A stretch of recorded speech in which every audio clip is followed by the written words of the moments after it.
Hey everyone, I wanted to share with you guys my husband's favorite drink is the Starbucks Caramel Cappuccino, or you can also do Frappuccino.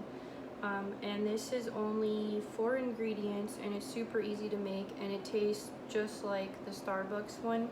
So you're gonna need some Hershey's caramel syrup, your milk of choice. This is the one I use.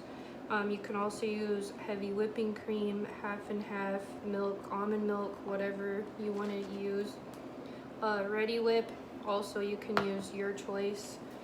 Starbucks caramel flavored coffee, and that's it, your 4 ingredients.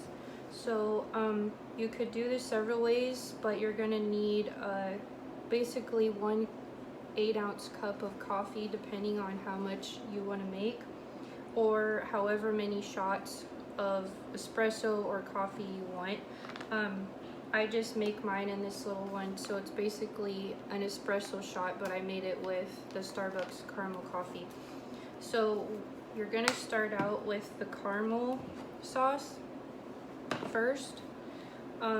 Depending on how sweet you want it, I normally put about 1/4 of a cup in the bottom, and I always put it first so I could see how much I'm putting in there.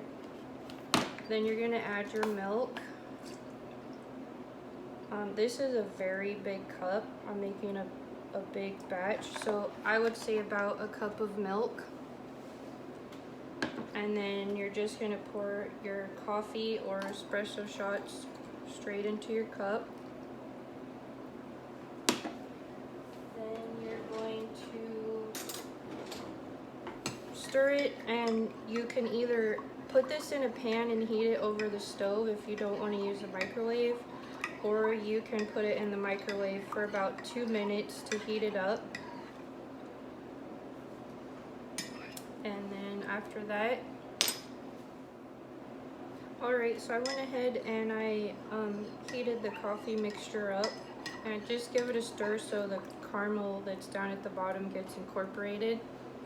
And basically your coffee is done, but I like to put lots of whipped cream on it like they serve it at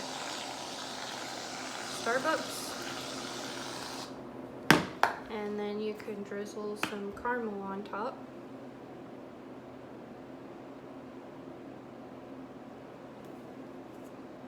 And there's your Starbucks caramel cappuccino. Give me a thumbs up if you like this video, or if you try this and you like it, let me know what you guys think.